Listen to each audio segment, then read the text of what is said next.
नमस्कार भक्तजनों, आप सभी का हार्दिक स्वागत करती हूँ आपके अपनी चैनल धर्म की गंगा में। तो कैसे हैं आप सब, ये बताने के लिए नीचे कमेंट बॉक्स में जय माता दी ज़रूर लिखें। दोस्तों, मैंने अपनी पिछली वीडियो में चर्चा की थी कि पीरियड्स आने पर सुहागन महिलाओं को कौन कौन सी सावधानियों को बरतना चाहिए। साथ ही मैंने आपको यह भी बताया था कि यदि पति के साथ रहकर आए हो तो उसके पश्चात क्या हमें किचन में जाने से पूर्व वस्त्र बदलने चाहिए या नहीं बदलने चाहिए।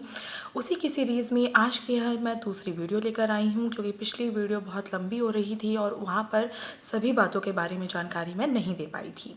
तो चलिए, सबसे पहले मैं आपको ये बता देती हूँ, जो कि आप सभी जानते भी होंगे, लेकिन कुछ ऐसी बहनें होती हैं हमारी जिन्होंने यह सभी बातें बिल्कुल भी नहीं सुनी हुई होती। तो जैसे सभी जानते हैं कि जब भी आप पीरियड्स में हैं तो हमें अपने घर में रखे हुए अचार को कभी भी हाथ नहीं लगाना चाहिए। अचार को हाथ लगाने से वह दूषित हो जाता है और कहा जाता है, मान्यता है कि वह खाने योग्य नहीं रहता।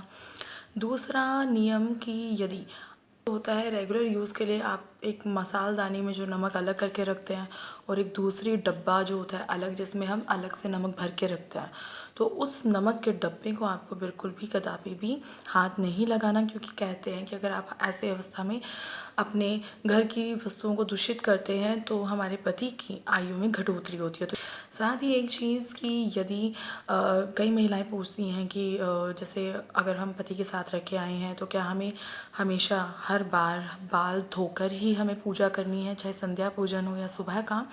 तो मैं आपको बता देती हूँ, शास्त्रों में ऐसा कोई भी एक हार्ड एंड फास्ट रूल या कोई भी सख्त नियम नहीं है कि कहीं पर लिखा हो कि जब भी आप रहकर आते हो तो हमें अपने बाल धोकर ही पूजा स्थल में जाना चाहिए। ऐसा बिल्कुल, मतलब आप निश्चिंत हो जाइए, ऐसा कोई भी पाप हमें नहीं लगता है आपका कि भाई बाल धोना बहुत ज़रूरी है। ऐसी कोई भी नियम जो है हमारे शास्त्रों में नहीं लिखाया, नहीं बताया, ना लिखाया गया है।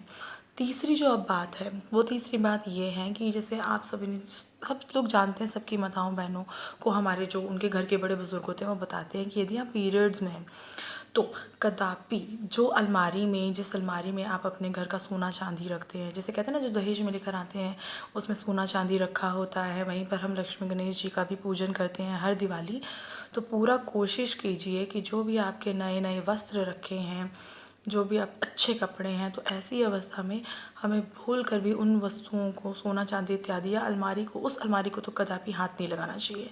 अछूत बैठती है ऐसा करने से। देखिए, इमरजेंसी हो, कोई कहीं जाना पड़ जाए, कुछ हो, तो अब ऐसी अवस्था में तो भगवान भी हमें क्षमा कर ही देते हैं। तो अगला जो नियम है कि जब हम ऐसी अवस्था में होते हैं कुछ दिनों के लिए, तो हमें कभी भी जो है नई बिंदी नहीं लगानी चाहिए। जैसे मान लीजिए कि आज आपने एक बिंदी लगाई है और आज आपका पीरियड्स आ जाते हैं, तो वह बिंदी कोशिश कीजिए कि लगातार 1 हफ्ते तक वह बिंदी आपके माथे पर लगी रहे, क्योंकि अगर वह बिंदी हट जाती है तो कहा जाता है कि आपको नई बिंदी का पत्ते में से, अगर उस बिंदी को लगा के अपने बिंदी को लेकर अपने माथे पे लगाते हैं तो वह बिंदी का पत्ता अछूत हो जाता है। तो ये 16 श्रृंगार जो हैं हमें अछूत नहीं करने होते, बहुत ही पवित्र माने जाते हैं। हमारे शास्त्रों में 16 श्रृंगार की बहुत ही ज़्यादा मान्यता है कि आयु घटती है। साथ ही यह भी कहा जाता है कि यदि आप पीरियड्स में हैं तो आपका जो सिंदूरा है, जिस सिंदूर की डब्बी से आप सिंदूर अपनी मांग में भरते हैं, आपको इन दिनों में कदापि सिंदूर नहीं भरना है। कहा जाता है कि बिल्कुल भी श्रृंगार नहीं किया जाता इन दिनों में, है ना। तो आपको बिल्कुल श्रृंगार नहीं करना, सिंदूर भी नहीं भरना। वह बिंदी अगर लगी है तो कोशिश कीजिए कि वह उतने दिनों तक चल जाए। लिपस्टिक लगा सकते हैं, ऐसा कुछ नहीं, नेल पेंट वगैरह लगा सकते हैं।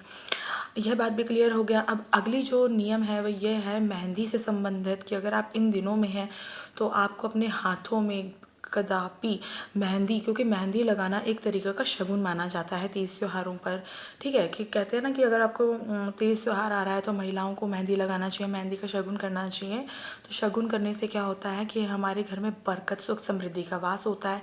तो मेहंदी भी एक पवित्र 16 श्रृंगारों में ही गिना जाता है। तो आपको ऐसी अवस्था में अपने हाथों में मेहंदी भी नहीं लगानी चाहिए।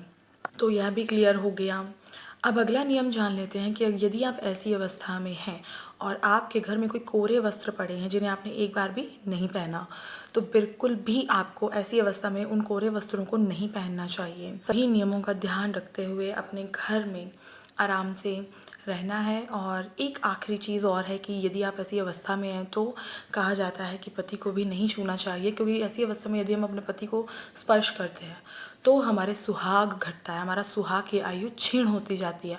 और ऐसा नहीं है कि 1 महीना 2 महीना, सांस दर सांस, मतलब आप यूँ समझ लीजिए कि एक एक सांस करके आपकी एक एक छोटी छोटी गलती जो आपको पता भी नहीं चलती, और यही छोटी छोटी गलतियां हमारे पति की, हमारे सुहाग की सांस दर सांस करके आयु घटाती रहती हैं। तो ऐसे कोई भी महिला नहीं चाहेगी कि कभी भी हमारे पतियों पर कोई विपदा आए। तो इन सभी बातों का आपको ध्यान रखना है।